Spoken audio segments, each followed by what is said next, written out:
네, 코로나19 소식 전해드립니다. 최근 2주 동안 하루 평균 43명이 확진 판정을 받은 것으로 나타났는데요. 해외 유입 환자가 늘고 있고 음식점에서 감염되는 사례도 증가하고 있습니다. 중앙재난안전대책본부 연결하죠. 이승훈 기자, 네, 하루 사이 확진자 얼마나 늘었습니까? 네, 어제 하루 신규 확진자 49명입니다. 국내도 국내지만 해외 유입 사례까지 계속 늘고 있는데요.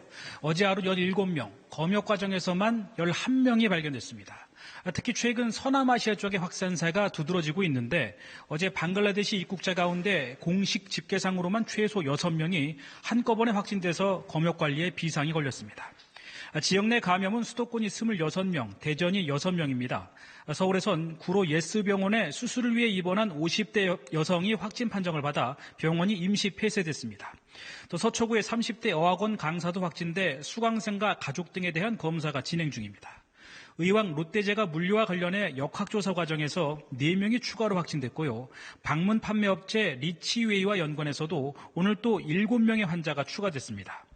방역당국이 통계를 냈더니 최근 2주 동안의 하루 평균 확진자가 43.4명으로 그전 2주에 비해 9명 넘게 늘었습니다. 특히 50대 이상 환자의 비율이 4배 넘게 뛰어 우려를 더하고 있는 상황입니다. 네, 또 최근에는 음식점에서 감염되는 사례가 많네요.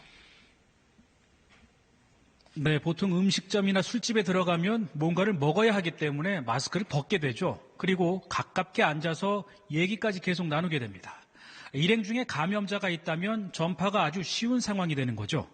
방역당국이 조사를 해봤더니 5월 이후로 집단 감염 사례가 발생한 식당과 주점이 모두 10곳이나 됐습니다. 특히 동석자뿐만 아니라 업소 종사자나 다른 손님 등을 통한 추가 전파까지 이루어지고 있는 상황입니다. 최근 확진된 경기도 이천의 교사도 역학조사 결과 서울 강남의 주점에서 확진자들의 옆자리에 앉았던 것으로 확인됐습니다. 방역당국은 꼭 필요 없는 모임은 좀 생략하고 조금이라도 증상이 있는 사람은 음식점 이용을 자제해달라고 부탁했습니다. 네, 정부가 쪽방촌, 또 고시원에 대한 방역 지침을 내놨다고요? 어떤 내용이죠? 네, 대표적인 방역 사각지대죠. 우선 이들 시설에 대해서는 이동을 최소화하고요. 이용자 사이에 2m, 최소 1m 이상 거리를 두고 어려울 때는 마스크를 씁니다. 고시원에 보면 조리실 같은 공용 공간이 있는데 주기적으로 소독하고 머무는 시간도 최소화해야 합니다. 한편 정부가 이번 집단 감염을 계기로 전국의 물류시설을 점검했는데 모두 3,600여 건의 미비점이 발견됐습니다. 지금까지 중앙재난안전대책본부에서 KBS 뉴스 이승훈입니다.